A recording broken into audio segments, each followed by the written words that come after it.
Hello students, welcome to Edu Shakha. आज के इस क्लास में डिस्कस करने वाले हैं क्लास 10 बायोलॉजी का पहला चैप्टर लाइफ प्रोसेस। इससे पहले भी लाइफ प्रोसेस में मैंने एक वीडियो बनाया है जिसमें हमने डिस्कस किया है डाइजेशन के बारे में। तो अगर किसी ने वो वीडियो नहीं देखा है तो एक बार वो वीडियो देख लीजिए, फिर इस वीडियो को कंटिन्यू कीजिए। इस वीडियो में हम डिस्कस करने वाले हैं रेस्पिरेशन। रेस्पिरेशन क्या होता है, प्लांट्स और एनिमल्स में रेस्पिरेशन की प्रक्रिया किस तरह की जाती है, इसके बारे में हम इसमें चर्चा करने वाले हैं। रेस्पिरेशन, जिसको हिंदी में श्वसन कहते हैं। बहुत सारे लोग समझते हैं रेस्पिरेशन क्या है, जो ऑक्सीजन हम ले रहे हैं और ऑक्सीजन जो कार्बन डाइऑक्साइड जो रिलीज कर रहे हैं, इसको रेस्पिरेशन कहा जाता है। मतलब सांस लेना और सांस छोड़ना, ये रेस्पिरेशन है। बट ऐसा नहीं है। रेस्पिरेशन का मतलब होता है जो एयर हम लेते हैं उसमें ऑक्सीजन है, वो ऑक्सीजन जाता है और खाने को तोड़ता है। जो हम लोग खाना खाते हैं उस खाने को तोड़ा जाता है और तोड़कर एनर्जी का निर्माण किया जाता है। तो इस प्रोसेस को रेस्पिरेशन कहते हैं। ब्रीदिंग रेस्पिरेशन का पहला पार्ट है। शुरू क्या होता है, हमने एयर इनहेल किया, एयर के साथ गया ऑक्सीजन, ये ऑक्सीजन जाएगा और हमारे बॉडी के सेल्स के अंदर जो है फूड को ब्रेक डाउन करेगा। फूड मेनली ग्लूकोज, तो ग्लूकोज को ब्रेक डाउन करता है और उसको तोड़कर जो है एनर्जी का निर्माण करता है। इस प्रोसेस को हम कहते हैं रेस्पिरेशन। तो रेस्पिरेशन क्या है, वो प्रोसेस जिसके द्वारा एनर्जी का निर्माण होता है by break down of food. तो इसी को हम कहेंगे रेस्पिरेशन। और रेस्पिरेशन का पहला स्टेप होता है ब्रीदिंग, जहां पर ऑक्सीजन इनहेल किया जा रहा है और कार्बन डाइऑक्साइड को रिलीज किया जाता है। तो इसको हम ब्रीदिंग कहते हैं। तो ब्रीदिंग बस पहला स्टेप है। अब बात करें रेस्पिरेशन कितने तरह का हो सकता है। तो रेस्पिरेशन दो तरीके का होता है। एक होता है एरोबिक रेस्पिरेशन और एक होता है एनएरोबिक रेस्पिरेशन। एनएरोबिक रेस्पिरेशन का मतलब क्या हो गया, एनएरोबिक रेस्पिरेशन का मतलब होता है जब भोजन को तोड़ा जा रहा है इन एब्सेंस ऑफ ऑक्सीजन। मतलब फूड को तोड़ने के लिए किसी ऑक्सीजन की जरूरत नहीं है। तो जब फूड को बिना ऑक्सीजन के तोड़ा जाता है तो उसको एनएरोबिक प्रोसेस बोलते हैं। और जब फूड को ऑक्सीजन के प्रेजेंस में तोड़ा जाएगा तब उसको एरोबिक रेस्पिरेशन कहेंगे। एनारोबिक रेस्पिरेशन हमें किस में देखने को मिलता है, जैसे कि सर्टेन बैक्टीरिया या फिर जो है फंजाई, तो इन सब में हमें जो है एनएरोबिक प्रोसेस देखने को मिलता है। उसके अलावा एरोबिक की बात करें, प्लांट्स, एनिमल्स, इन सब में जो है एरोबिक प्रोसेस हमें देखने को मिलता है, जहां पर इन सब में जो फूड का ब्रेकडाउन किया जाता है वो ऑक्सीजन के प्रेजेंस में किया जाता है। तो अभी हम इसी के बारे में देखेंगे कि किस तरीके से एरोबिक और एनएरोबिक दोनों जो है ऑर्गेनिजम्स के अंदर होता है। पूरा जो प्रोसेस है ये दो स्टेप में कंप्लीट हो रहा है। कौन कौन से दो स्टेप हैं? सबसे पहले जो भी हम भोजन लेते हैं जैसे कि ग्लूकोज, ठीक है, तो ग्लूकोज को सबसे पहले तोड़ा जाता है पायरुविक एसिड में। ग्लूकोज है फॉर्मूला C6H12O6। ग्लूकोज को सबसे पहले तोड़ा जाता है साइटोप्लाज्म के अंदर। सेल का पार्ट होता है cytoplasm, fluid substance present between cell membrane and nuclear membrane, तो उसको साइटोप्लाज्म कहते हैं। कोई भी जो सेल है ना उसमें क्या है, ये बाहर वाला परत को सेल मेम्ब्रेन, अंदर जो है न्यूक्लियस,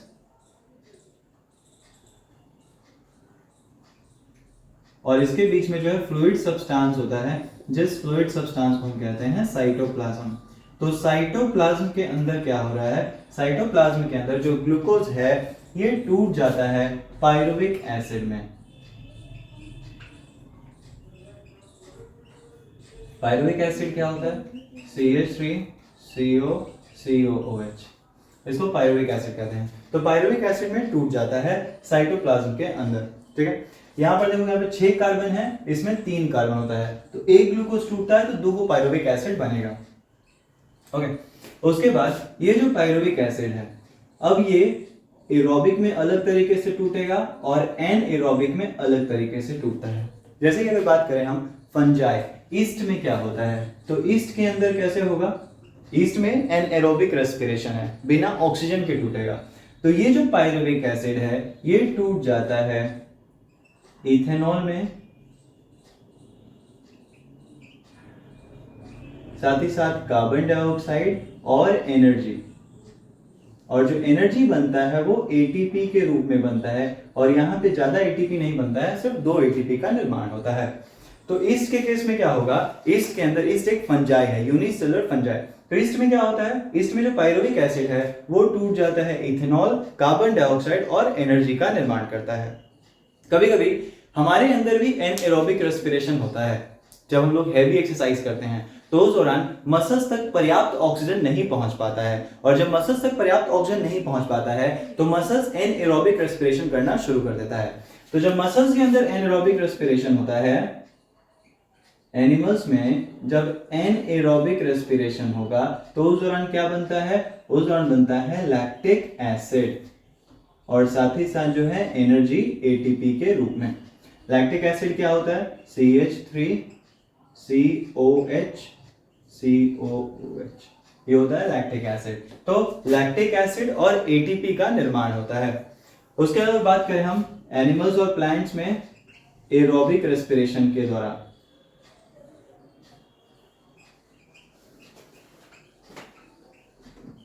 एनिमल प्लांट्स में एरोबिक रेस्पिरेशन के दौरान क्या हो रहा है, तो इसमें होता ये है, किसी भी एरोबिक प्रोसेस में आपको बनता हुआ दिखाई देगा कार्बन डाइऑक्साइड, वाटर और साथ ही साथ जो है एटीपी, एनर्जी। लगभग यहाँ पे 38 एटीपी का प्रोडक्शन होता है। ठीक है, तो ये पूरा जो है रेस्पिरेशन का प्रोसेस है। क्या हुआ, रेस्पिरेशन में जो ग्लूकोज है फूड, इस ग्लूकोज को ब्रेक डाउन किया जाता है पहले पायरुविक एसिड में। ये ब्रेक डाउन कहाँ हो रहा है, ये साइटोप्लाज्म के अंदर होता है। साइटोप्लाज्म जो फ्लूइड सब्सटेंस है सेल के अंदर, तो उसके अंदर ये जो पायरुविक एसिड है इसका निर्माण हो गया। अब जो एनएरोबिक प्रोसेस होता है ना, वो साइटोप्लाज्म में ही कंप्लीट हो जाता है। यहाँ पर एनएरोबिक, जैसे कि ईस्ट में बात करें तो ईस्ट में ये पायरुविक एसिड टूट जाएगा इथेनॉल, कार्बन डाइऑक्साइड और एनर्जी में, साइटोप्लाज्म में ही। सिमिलरली अगर एनिमल्स में भी कभी कभी एनएरोबिक रेस्पिरेशन होता है, तो अगर एनिमल में एनएरोबिक रेस्पिरेशन हो रहा है तो उस दौरान पायरुविक एसिड किस में टूटेगा, लैक्टिक एसिड और एटीपी के रूप में। जैसे मनुष्य जब ज्यादा हैवी एक्सरसाइज करता है तो हैवी एक्सरसाइज करने क्या होगा, उसके मसल्स में क्रैम्प, पेन ये सब शुरू रहता है। तो ये पेन क्यों होने लगता है, जब ज्यादा लैक्टिक एसिड बनेगा ना तो ये लैक्टिक एसिड एक्यूमुलेट, जमा होने लग जाता है यही मसल्स में, जिसकी वजह से पेन जो है होने लगेगा। और ये ठीक हो सकता है जैसे गर्म पानी से नहाना या मालिश करवाना, उन सब चीज़ों से क्रैम्प्स वगैरह जो है ठीक हो सकते हैं।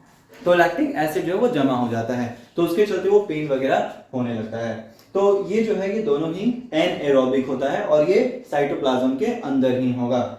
ईस्ट में ये जो प्रोसेस है इसको बोलते हैं फर्मेंटेशन। ईस्ट में इस प्रोसेस को क्या बोलेंगे, फर्मेंटेशन। तो फर्मेंटेशन जो है ईस्ट में रेस्पिरेशन का प्रोसेस है, जिसके द्वारा वो अल्कोहल का निर्माण कर रहा है। इथेनॉल क्या है, अल्कोहल ही तो है, तो जिसके द्वारा वो अल्कोहल का निर्माण करता है। अब बात करते हैं एरोबिक प्रोसेस कैसे होगा। तो एरोबिक में भी सेम वही, ग्लूकोज है साइटोप्लाज्म में, पायरुविक एसिड में टूट गया, उसके बाद ये पायरुविक एसिड चला जाता है माइटोकॉन्ड्रिया के अंदर। पायरुविक एसिड कहाँ जाएगा, पायरुविक एसिड माइटोकॉन्ड्रिया में जाएगा, और माइटोकॉन्ड्रिया के अंदर जाकर पायरुविक एसिड टूट जाएगा कार्बन डाइऑक्साइड, वाटर और एनर्जी में। तो इस तरीके से माइटोकॉन्ड्रिया जो है इसको कहा जाता है power house of the cell, क्योंकि यहाँ पर एनर्जी का निर्माण होता है। यहीं पर ग्लूकोज मतलब जो पायरुविक एसिड है वो पूरी तरीके से टूटकर एनर्जी बना रहा है। तो ये जो है ये चार्ट हो गया जिसके द्वारा हम दिखा रहे हैं कि किस तरीके से रेस्पिरेशन हो रहा है। ठीक है, ये चीज। अब देखो यहाँ पे होता क्या है, एटीपी जो बना आखिर ये है क्या।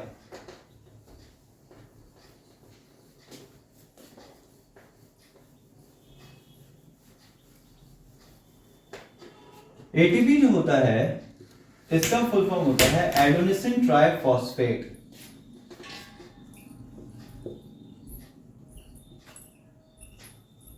नॉर्मली हमारे अंदर जो ना एएमपी और एडीपी पाए जाते हैं। एएमपी क्या होता है, एएमपी होता है एडेनोसिन मोनोफॉस्फेट। तो इस एडेनोसिन मोनोफॉस्फेट में जब इनऑर्गेनिक फास्फोरस जोड़ा जाएगा, तो पहले से हमें फॉस्फेट है, एक और फॉस्फेट जब ऐड करना है तब ये क्या बन जाता है, ये बन जाता है एडीपी। ठीक है, तो पहले से फॉस्फेट है, एक और फॉस्फेट जब ऐड किया तो यहाँ पे हमको एनर्जी देना पड़ जाता है। ठीक है, तो जो एनर्जी ब्रेकडाउन के दौरान रिलीज होता है ना वो इसको एड अप करने में लग जाता है। तो मतलब एडीपी के अंदर एनर्जी स्टोर हो रहा है। ये जो एडीपी है ये क्या करेगा, ये एक और इनऑर्गेनिक फास्फोरस जो है ऐड कर सकता है।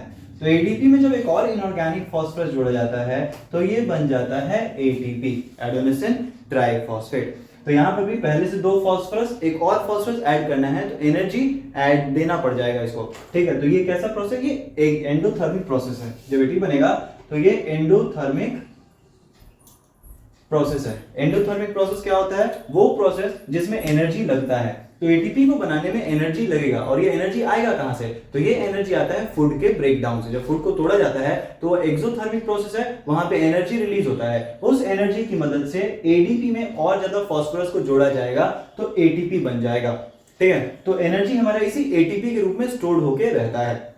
जब भी हम लोग कुछ फंक्शन करते हैं, कोई भी कार्य कर रहे हैं, तो उसके बाद ये जो एटीपी है ये टूटेगा और ये बना लेगा क्या, एडीपी, और साथ ही साथ इनऑर्गेनिक फॉस्फेट, और जो एनर्जी लगा था ना बनाने में, वो एनर्जी रिलीज हो जाएगा। तो इसलिए बोलते हैं एटीपी क्या है, तो एटीपी जो है करेंसी है एनर्जी का। It is energy, currency of energy, क्योंकि ये एनर्जी को स्टोर करके रख रहा है। और जब ये टूटता है तो एक एटीपी के टूटने से लगभग कितना एनर्जी का प्रोडक्शन होता है, तो 30.5 किलो जूल पर मोल। एक मोल टूटेगा तो कितना एनर्जी देता है, तो ये 30.5 किलो जूल एनर्जी जो है ये रिलीज करता है एटीपी के टूटने से, ठीक है। तो ये चीज। अब बात करते हैं किस तरीके से प्लांट्स और एनिमल्स के अंदर गैसेस का एक्सचेंज होता है। सबसे पहले प्लांट्स की बात करें तो प्लांट्स में कोई ऐसा स्पेसिफिक ऑर्गन नहीं है जिसके द्वारा वो गैसेस एक्सचेंज कर सके। लीव्स के पास होता है स्टोमेटा, स्टोमेटा के द्वारा लीव्स गैसेस का एक्सचेंज करता है। स्टोमेटा की बात करें तो ये स्मॉल ओपनिंग्स होता है, स्मॉल पोर्स होता है जो लीव सरफेस पे पाया जाता है।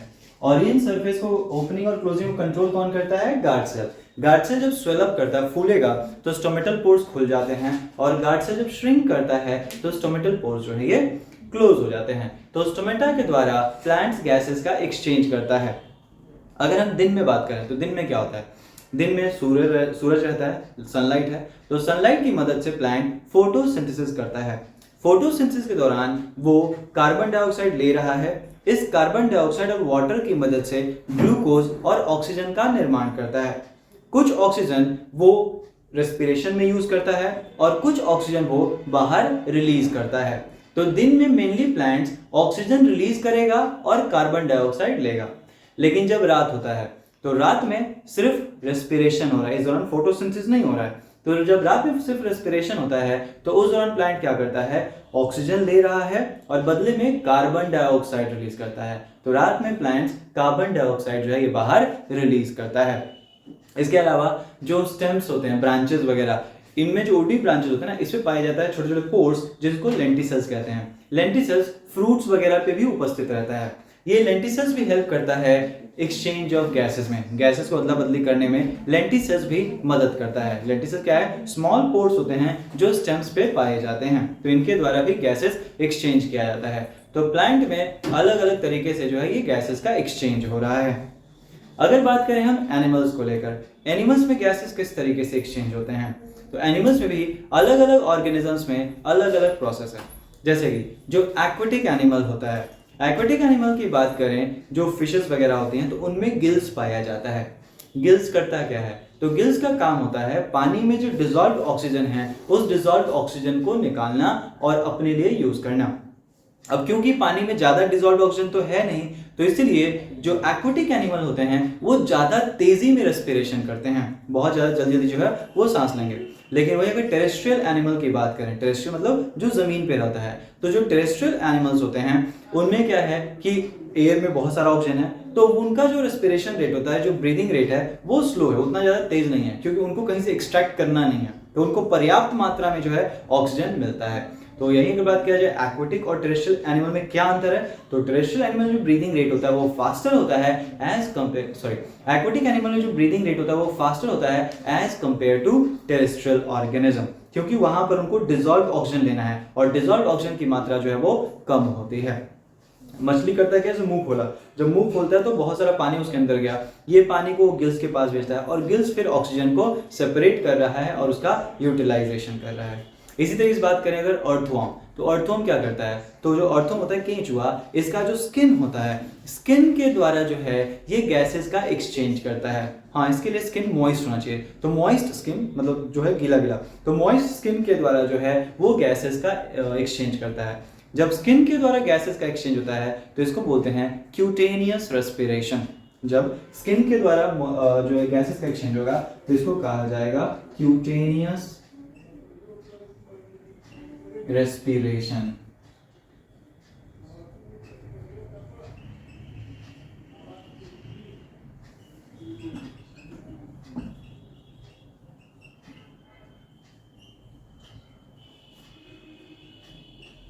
इसी तरीके से अगर मेढक की बात की जाए तो मेढक में हम क्या देखेंगे, मेढक जो है ये एक एम्फीबियंस है।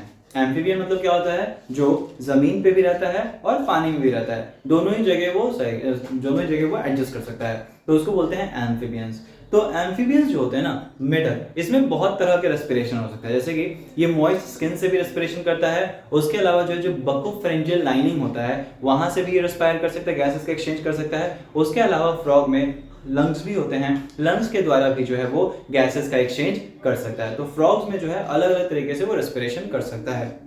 सिमिलरली जो ज्यादातर जो जमीन वाले ऑर्गेनिजम्स है, टेरेस्ट्रियल एनिमल्स हैं, उनमें हमें मिलता है लंग्स। लंग्स के द्वारा वो गैसेस का एक्सचेंज करते हैं। तो जब लंग्स के द्वारा गैसेस का एक्सचेंज होता है तो इसको बोलते हैं पल्मोनरी रेस्पिरेशन।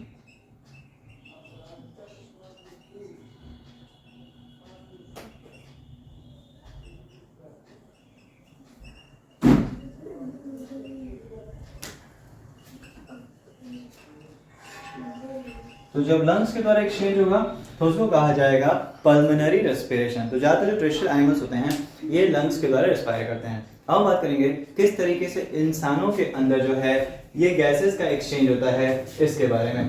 तो अगर ह्यूमंस की बात करें तो ह्यूमंस में पाया जाता है लंग्स, जो हेल्प करता है गैसेस के एक्सचेंज करने में। ठीक है,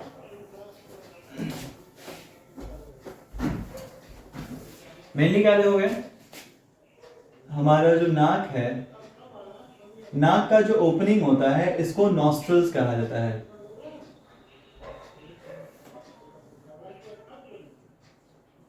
नाक का जो ओपनिंग है इसको कहते हैं नॉस्ट्रल। नॉस्ट्रल जो खुलता है ये है नसल चैम्बर, जिसमें जो मेनली हेयर और म्यूकस पाया जाता है। ये हेयर और म्यूकस क्या करता है, तो ये एक तरीके से एयर के फिल्ट्रेशन में सहयोग कर रहा है। म्यूकस और हेयर क्या करेगा, ये जो भी जर्म्स वगैरह अगर जा रहा है ना तो उसको ट्रैप करता है, धूल मिट्टी जर्म्स वगैरह जो भी जा रहा है तो उसको ट्रैप कर लेता है हेयर और म्यूकस। फिर आगे बकल कैविटी और जो नसल चैम्बर है वो मिलेंगे, जिसको हम कहते हैं फेरिंग्स। फिर यहां पर ये फेरिंग्स के बाद दो पाइप खुलता है, पीछे की तरफ से फूड पाइप जिसको इसोफेगस कहा जाता है, और आगे की तरफ से जो है विंड पाइप जिसको हम ट्रैकिया कहेंगे।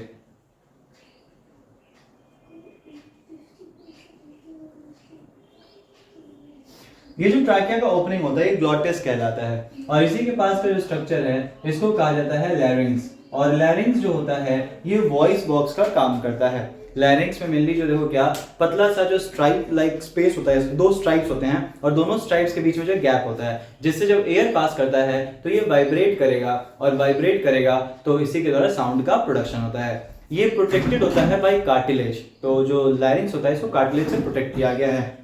उसके अलावा जो मेल्स होते हैं, मेल्स में क्या, जो पुरुष है ना, पुरुष वर्ग में क्या दोगे, जो लैरिंग्स होता है थोड़ा थोड़ा बाहर की तरफ निकला होता है, जिसको कहते हैं एडम्स एप्पल, जो मेनली मेल्स में ज्यादा देखने को मिलेगा एज कंपेयर टू फीमेल। तो लैरिंग्स आगे जाके खुलता है ट्रैकिया में। ये ट्रैकिया जो है आगे जाके फिर दो भागों में बटेगा, थोड़े से मोटे मोटे स्ट्रक्चर्स के रूप में हो जाता है, जिसको हम कहते हैं ब्रोंकाई। ब्रोंकाई दो भाग में बट गया।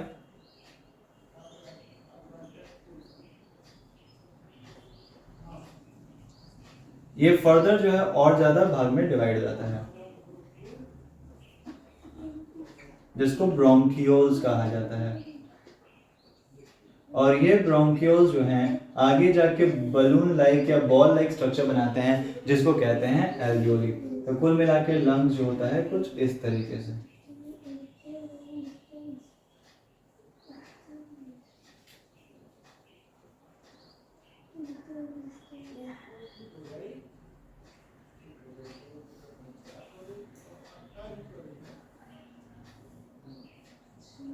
तो लंग्स जो है कुछ इस तरह का हो जाता है।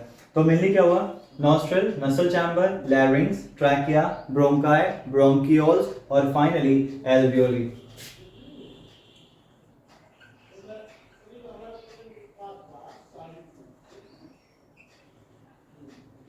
एल्वियोली, तो एल्वियोली जो होता है ये क्या करता है, तो एल्वियोली बलून लाइक स्ट्रक्चर है और इसका मेन काम होता है सरफेस एरिया को बढ़ा देना, ताकि जो एक्सचेंज ऑफ गैसेस है, जो गैसेस का अदला बदली हुआ, लंग्स में है ना यार, अब लंग्स से जो एयर आएगा उसको पूरे शरीर में भेजना है, नॉर्मल डिफ्यूजन के द्वारा होगा नहीं, तो पहले तो ये ब्लड में डिफ्यूज हो जाएगा और जब डिफ्यूज हो गया तो फिर उसके बाद ब्लड उसको जहां तक लेके जाना, दिमाग, लिवर, किडनी जो भी है, हर एक बॉडी पार्ट तक जो है ब्लड लेके जाएगा। तो यहाँ पे लंग्स तक आया, लंग्स का ब्लड डिफ्यूज हो जाएगा, लंग्स के बाद जो ऑक्सीजन है वो डिफ्यूज हो जाएगा ब्लड में और फिर ब्लड उसको कैरी करके जहां तक पहुंचाना है वहां तक पहुंच जाएगा। तो एल्वियोली का काम क्या है, तो एल्वियोली का काम है it increases surface area for exchange of gases. तो ये एल्वियोली करता है। अगर जितने भी एल्वियोलीज हमारे अंदर, मिलियंस ऑफ एल्वियोलीज हैं, सारे एल्वियोली के हम जोड़ दें तो लगभग पूरा जो एक शीट बनेगा, एक चादर बनेगा, और ये चादर कितना बड़ा होगा, तो ये चादर होगा 80 मीटर स्क्वायर। ये चादर का जो एरिया हो जाएगा ये 80 मीटर स्क्वायर का जो है एरिया हो जाएगा। उसके अलावा नीचे जो है एक मस्कुलर लेयर है जिसको कहते हैं डायफ्राम।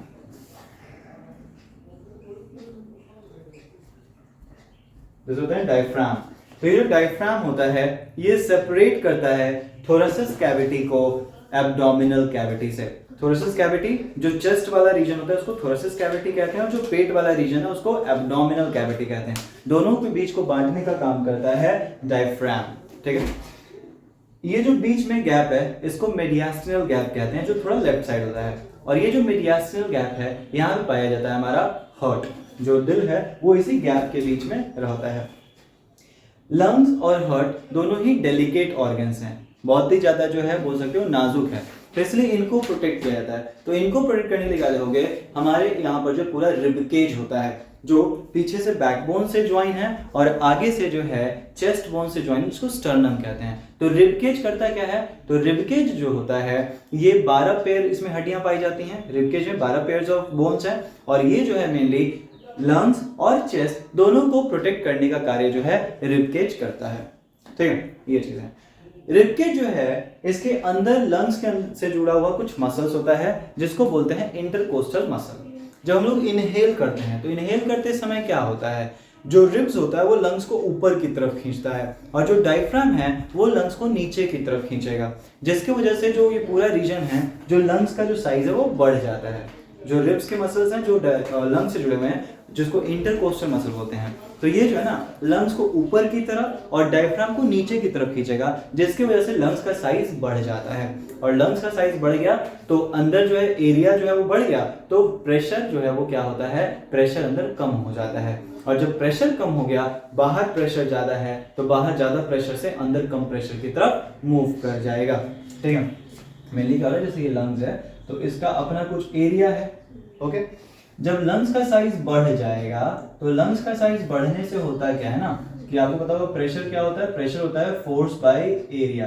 तो अगर एरिया बढ़ गया प्रेशर घट जाता है। तो अंदर जो इंटरकोस्टल मसल हैं जो मेनली रिबकेज से जुड़े हुए हैं वो जब लंग्स को ऊपर की तरफ और डायफ्राम मसल जब लंग्स को नीचे की तरफ खींचता है तो लंग्स का साइज बढ़ गया, एरिया बढ़ गया, और एरिया बढ़ेगा तो प्रेशर कम, बाहर प्रेशर ज्यादा अंदर प्रेशर कम, तो ज्यादा से अंदर की तरफ जो है ज्यादा से कम की तरफ जो एयर मूव कर जाता है। तो इस तरीके से हम इनहेल करते हैं। सिमिलरली जब एक्सहेल करना होता है, सांस रिलीज करना है, उस दौरान क्या होता है, जो इंटरकोस्टल मसल जो बाहर की तरफ खींचा है वो वापस से नॉर्मल अंदर की तरफ चला जाता है और डायफ्राम मसल जो नीचे फ्लैट हुआ है नीचे की तरफ गया है वो ऊपर की तरफ आ जाता है। तो इस तरीके से दोनों जब अपने नॉर्मल पोजीशन में लौटते हैं तो लंग्स का साइज नॉर्मल हो गया, प्रेशर बढ़ जाएगा और ये जो है एयर बाहर की तरफ फेंकेगा। तो इस तरीके से हम लोग जो है गैसेस का एक्सचेंज करते हैं। एल्वियोली जो है इसमें एक अहम भूमिका निभाता है। एल्वियोली के द्वारा ही जो है गैसेस का एक्सचेंज किया जा रहा है। अगर बोला जाए कि आप जो नॉर्मली 1 मिनट में कितनी बार सांस लेते हो, देखो क्या, जो अगर एक नॉर्मल एडल्ट है तो एक नॉर्मल एडल्ट के अंदर 1 मिनट में ये 12 से 16 बार सांस लेता है, जिसको कहते हैं हम ब्रीदिंग रेट। तो ब्रीदिंग रेट कितना है नॉर्मल एडल्ट का, तो ब्रीदिंग रेट होता है 12 to 16 टाइम्स पर मिनट। 1 मिनट में लगभग जो है 12 से 16 बार कोई मनुष्य सांस लेता है। वहीं अगर एक बच्चे की बात करें, जो छोटा बच्चा होता है अभी ग्रोथ फेज में है, उसमें क्या देखोगे, उसमें जो ब्रीदिंग रेट होता है वो ज़्यादा होता है, लगभग 40 के करीब होता है। वो ज़्यादा तेज़ी में सांस लेता है। काहे? क्योंकि उनका जो बॉडी है वो ग्रोथ कर रहा है, उनको ज़्यादा एनर्जी चाहिए, तो ज़्यादा एनर्जी के लिए वो ज़्यादा तेज़ी से सांस ले रहे हैं। ठीक है, तो ये चीज़ है यहाँ पे। तो ब्रीदिंग रेट होता है कि कोई भी ऑर्गेनिज्म 1 मिनट में कितनी बार सांस ले रहा है। तो ये हो गया रेस्पिरेशन के बारे में। जो ऑर्गेनिजम्स होते हैं वो इस तरीके से रेस्पायर करते हैं। तो रेस्पिरेशन क्या है? रेस्पिरेशन होता है एनर्जी बनाने का तरीका। जो ऑर्गेनिज्म है वो किस तरीके से एनर्जी का प्रोडक्शन करते हैं।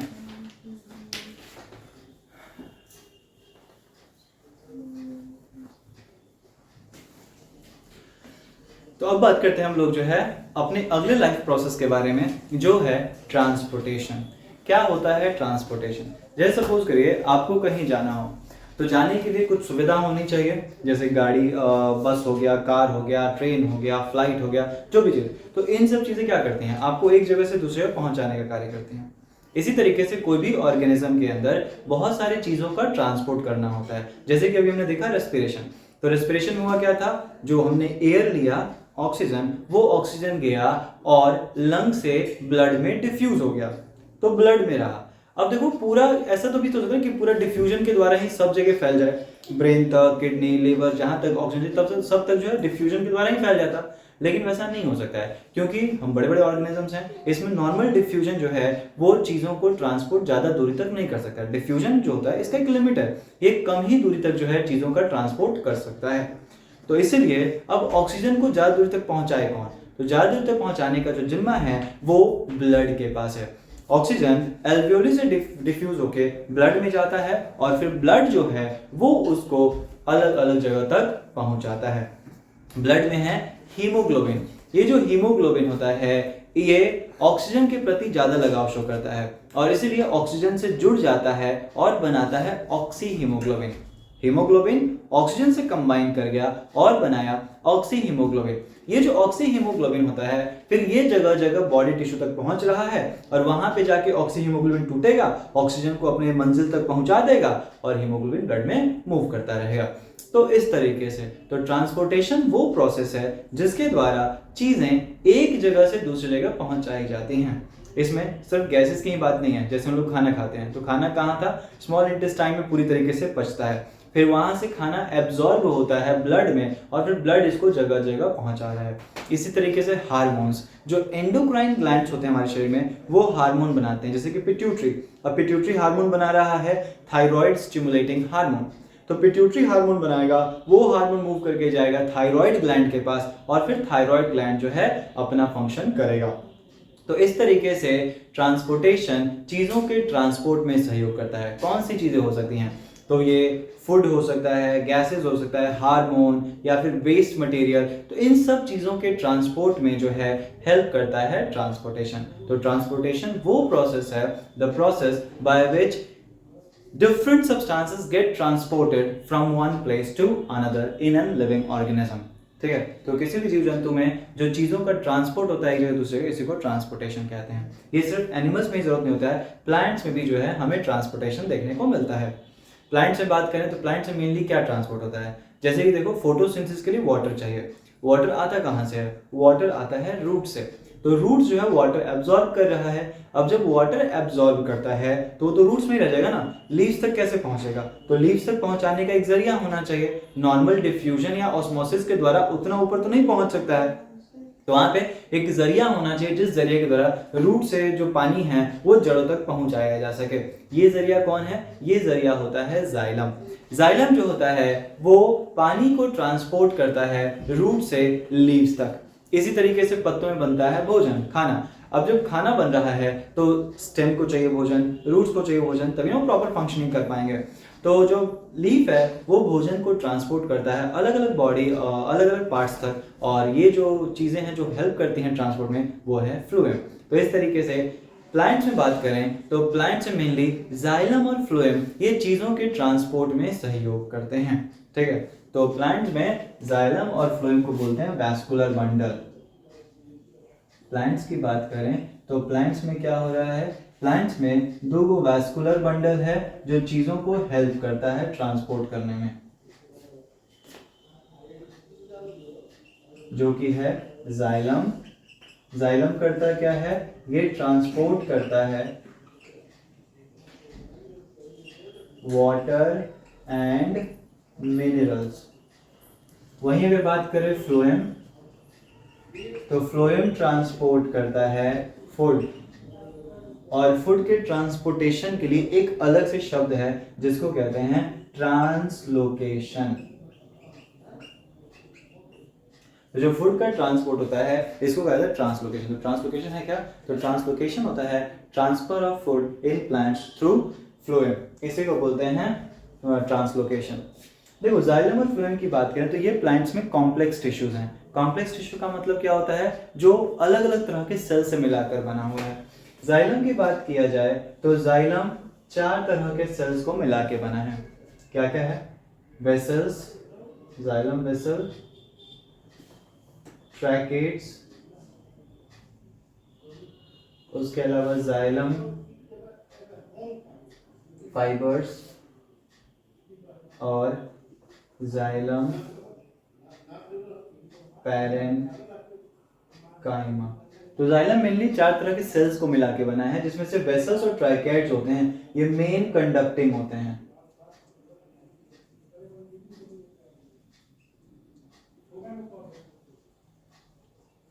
वेसल्स और ट्राइकेट्स मेन ट्रांसपोर्टिंग पार्ट होते हैं। जाइलम फाइबर्स की बात करें तो ये इन्हें प्रोटेक्शन देते हैं, मजबूत बना रहे हैं। और जाइलम पैरेन्काइमा की बात करें तो ये नरिशमेंट देता है। इसमें से वेसल, ट्रैकेट्स और जाइलम फाइबर्स ये तीनों डेड होता है, और वहीं अगर जाइलम पैरेन्काइमा की बात करें तो ये लिविंग होता है। सिमिलरली फ्लोएम की बात किया जाए तो फ्लोएम जो होता है ये भी 4 तरह के सेल से मिला के बना हुआ है। सीव ट्यूब, कंपेनियन सेल, उसके अलावा जो है जाइलम, फ्लोएम पैरेन्काइमा,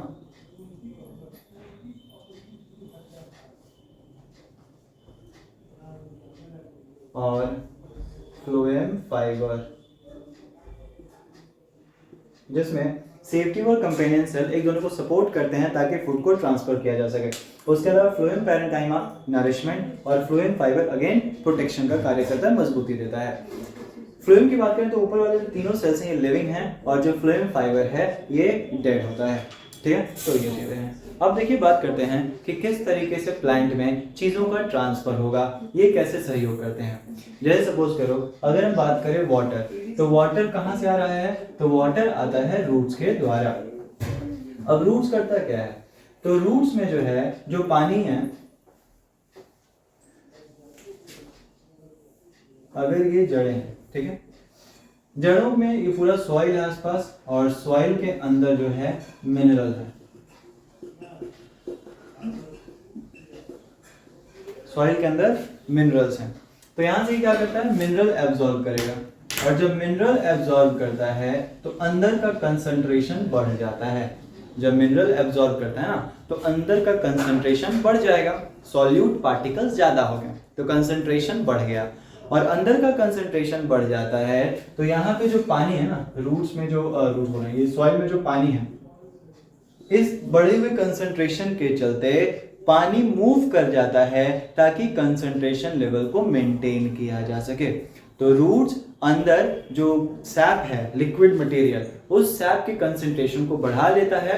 कैसे, मिनरल्स एब्जॉर्ब करके, और जब कंसंट्रेशन बढ़ जाता है तो पानी भी ऑस्मोसिस के द्वारा अंदर मूव कर जाता है। इस प्रोसेस को बोलते हैं हम लोग रूट प्रेशर। तो रूट प्रेशर क्या है, तो रूट प्रेशर वो फोर्स होता है जो कि जिसके द्वारा वाटर सॉइल में से रूट्स के अंदर आ रहा है, उसको रूट प्रेशर कहते हैं। और रूट प्रेशर क्रिएट कैसे किया गया, तो ये क्रिएट किया गया है बाय कंसंट्रेशन डिफरेंस।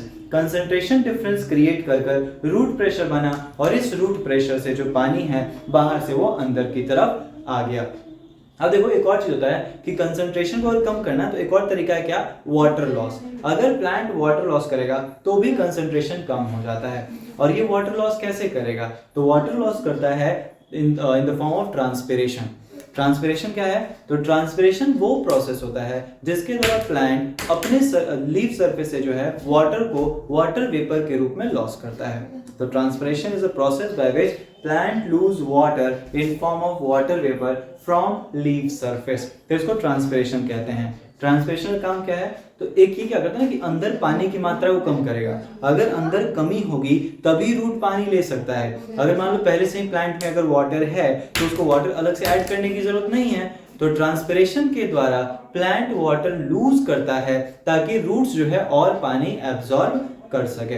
उसके अलावा ट्रांसपिरेशन प्लांट्स के टेम्परेचर मेंटेनेंस में भी सहयोग करता है, प्लांट को कूल करता है। जब भी मान लो यहाँ से भाप बन के उड़ेगा, भाप बनने के लिए एनर्जी चाहिए, तो वो इस पूरे जगह का हीट लेके उड़ जाएगा और इस तरीके से बचेगा क्या? ठंडक। जो इवापोरेशन में होता है ना, सेम चीज यहाँ पर भी है। तो वाटर जो हीट लेके उड़ेगा तो वो ठंडक प्रोवाइड करता है। तो ट्रांसपिरेशन जो है ये भी हेल्प करता है वाटर अपटेक में। तो जो प्लांट्स है वो दो कारणों से वाटर अपटेक करती है। एक तो हो गया रूट प्रेशर, अंदर कंसंट्रेशन ज्यादा, बाहर कंसंट्रेशन कम, जिसकी वजह से पानी ऑस्मोसिस के द्वारा मूव करके अंदर आ जाता है। और दूसरा है ट्रांसपिरेशन। ट्रांसपिरेशन क्या करता है? तो ट्रांसपिरेशन होता यह है कि पानी जितना लॉस करेगा अंदर पानी की कमी हो जाएगी और ये भी इनडायरेक्टली कंसंट्रेशन को ही बढ़ाएगा। तो इस तरीके से ये दोनों जो चीजें हैं ये वाटर इनटेक में सहयोग करती हैं। अब मान लो पानी रूट के अंदर आ गया तो अब लीफ तक कौन लेके जाएगा? तो लीफ तक लेके जाता है जाइलम वेसल्स और ट्रैकियाइड्स। ये दोनों जो ट्यूब लाइक स्ट्रक्चर्स होते हैं जो आपस में कनेक्ट होते हैं पाइप की तरह पूरा लंबा, और इन्हीं पाइप्स के द्वारा जो पानी ऊपर तक मूव कर जाता है। ठीक है, तो ये चीज तो जाइलम वेसल जो है ये पानी, मिनरल्स, इन सब चीजों को जो है लीव्स तक पहुंचाता है। जाइलम सिर्फ एक ही दिशा में वाटर को ट्रांसपोर्ट करता है, फ्रॉम रूट्स टू लीव्स, तो इसलिए ये यूनिडायरेक्शनल ट्रांसपोर्ट करता है। वहीं अगर बात करें फ्लोएम, तो जब पत्तों के द्वारा खाना बनाया जाएगा, अब खाना बना लिया तो पत्तों के द्वारा खाना नीचे भी जा सकता है रूट्स की तरफ, या फिर ऊपर शाखाओं की तरफ भी जा सकता है। तो फूड का जो ट्रांसपोर्ट होता है ये बाई डायरेक्शन होता है, नीचे की तरफ भी ऊपर की तरफ भी, दोनों ही तरफ जो है ये फूड को ट्रांसपोर्ट किया जाता है। और ट्रांसपोर्ट में सहयोग कौन करता है? तो फ्लोएम जो होता है ये फूड को ट्रांसपोर्ट करने में हेल्प करता है और इस प्रोसेस को कहते हैं ट्रांसलोकेशन। ठीक है, तो प्लांट्स में फ्लोएम ट्रांसलोकेशन में सहयोग कर रहा है। तो इस तरीके से जाइलम और फ्लोएम दोनों ही जो है ये ट्रांसपोर्टिंग ऑर्गन या वैस्कुलर बंडल्स के नाम से जाना जाता है प्लांट्स में। तो ये हो गया ट्रांसपोर्टेशन इन प्लांट्स। अब बात करेंगे हम ट्रांसपोर्टेशन इन एनिमल्स, लेकिन अपने अगले वीडियो में। आज के लिए इतना ही रखते हैं, मिलेंगे अगले वीडियो में ट्रांसपोर्टेशन इन एनिमल और साथ ही साथ एक्सक्रीशन के साथ, और उतने पे आपका जो चैप्टर है लाइफ प्रोसेस वो खत्म हो जाएगा। Thank you.